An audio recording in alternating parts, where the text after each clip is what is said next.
왕이 아무것도 하지 않은 그날 한 마을이 사라졌습니다. 그리고 그날 귀신이 생겼습니다.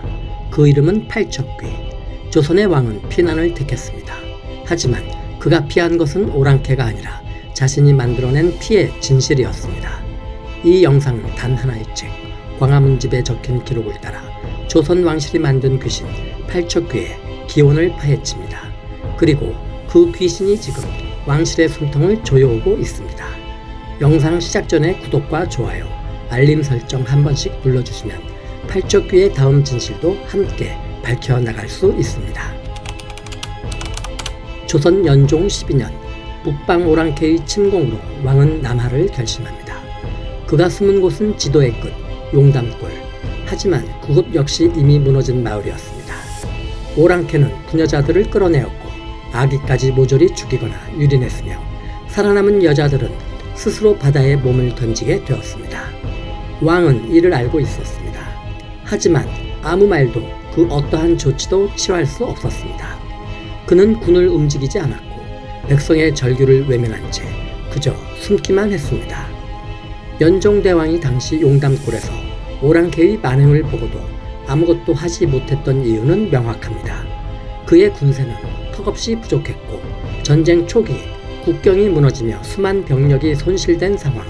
그는 사실상 왕의 권위를 잃은 도망자였습니다. 그날 밤 바다는 죽은 자들의 이름을 안고 붉게 일렁였습니다.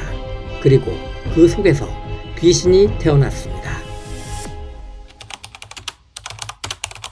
절벽 아래 파도와 피와 혼이 뒤섞인 그곳에서 하나의 존재가 형성됩니다. 그것은 사나이가 아니었습니다. 누구의 아이도 아니었으며 살아서 태어난 것이 아니라 죽음의 축적이 만들어 놓은 그릇. 그 마을의 무당은 느꼈습니다. 이건 악귀가 아니라 혼령들의 원혼이 모여 만들어 놓은 기억 그 자체다. 그 무당은 바로 넙덕의 어머니, 즉 여리의 외조모였습니다. 그녀는 그날 밤 굿을 시작합니다. 죽은 자들의 이름을 불러가며 그 원혼을 하나로 묶어 봉인하려 했습니다. 그렇게 봉인된 존재 팔척귀. 하지만 그녀는 예언했습니다. 이건 사라지는 게 아니야. 언젠가 이들이 궁으로 향할 것이다. 당시엔 모두가 봉인이 끝났다고 믿었습니다. 영혼들은 조용히 가라앉았고 마을은 평온을 되찾은 듯 보였지요. 그러나 세월이 흐르며 원혼들은 성체를 갖기 시작했습니다. 슬픔은 분노로, 분노는 기억으로, 기억은 의지로 진화했습니다. 팔척귀는 스스로 성장했고 스스로 봉인을 깨고 나올 힘을 갖게 된 것입니다. 그리고 무엇보다도 그는 기다리고 있었습니다. 용담골에서 자라나는 그 아이, 여리를. 팔척귀는 굿이 끝난 후에도 자신을 봉인했던 무당의 혈육, 그 계보를 이어오던 아이를 계속 지켜보고 있었습니다. 그녀가 웃고 울고 어른이 되어가는 그 모든 순간, 언젠가는 저 아이를 통해 나는 다시 궁으로 간다. 팔척귀는 마치 그림자처럼 그녀 곁을 맴돌았고 여리의 숨소리, 눈물, 두려움까지 그는 모두 기억하고 있었습니다. 모두가 입을 다물었지만 단 한 사람, 왕의 호종자 최길상 대감은 달랐습니다. 그는 보고 들은 것을 기록했습니다. 굿의 절차, 왕의 침묵, 봉인된 귀신의 몸짓까지. 왕은 백성을 버렸고 귀신은 왕실을 기억했습니다. 광화문집에는 이렇게 적혀 있었습니다. 전쟁은 북방에서 시작되었으나 가장 잔혹한 죽음은 궁의 그림자 아래 있었다. 임금은 숨었고 부녀자들은 욕을 보였으며 바다는 그들의 피를 안고 출렁였다. 이름조차 알 수 없는, 헤아릴 수 없는 수많은 죽음들이 모여 하나의 원혼이 되었다. 이 문장은 단순한 역사 서술이 아니라 왕실을 고발한 문장이었습니다. 최길상 대감은 굿을 들며 손이 떨렸다고 합니다. 그것은 역사 기록이 아니라 왕조 전체를 향한 유서였기 때문입니다.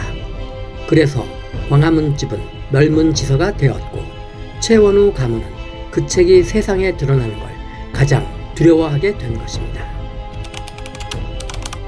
귀신은 기억되기 위해 몸을 찾습니다. 자신을 받아줄 그릇을.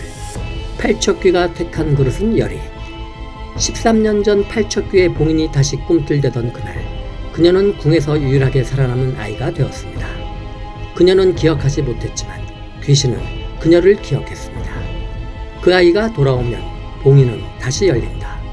넙덕은 여리를 데리고 궁을 떠났지만 그 순간 여리는 이미 팔척귀의 몸주신으로 낙점된 것이었습니다.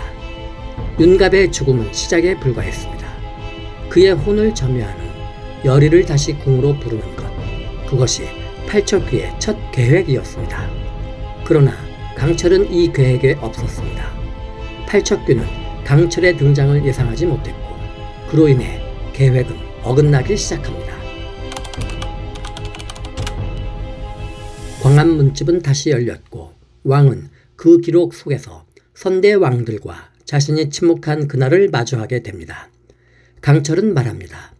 팔척귀는 100년 전 용감골의 원혼이 모여 만들어진 존재이다. 그것은 분노이자 기억이고 지워진 자들의 심판인 것입니다. 지금 팔척귀는 여리의 몸을 통해 왕실을 끝장내려 합니다. 왕은 피난을 택했지만 궁극적으로 도망친 건 자신이 만든 귀신이었습니다.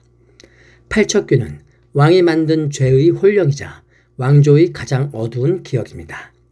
이제 여리의 입을 통해 그 기억은 심판이 되어 궁에 도착하려 합니다. 다음 영상에서는 팔척귀는 왜 여리를 선택했는가, 몸주신의 조건과 여리의 운명을 다룹니다. 구독과 좋아요, 알림 설정은 이 세계의 진실을 함께 밝히는 힘이 됩니다. 감사합니다.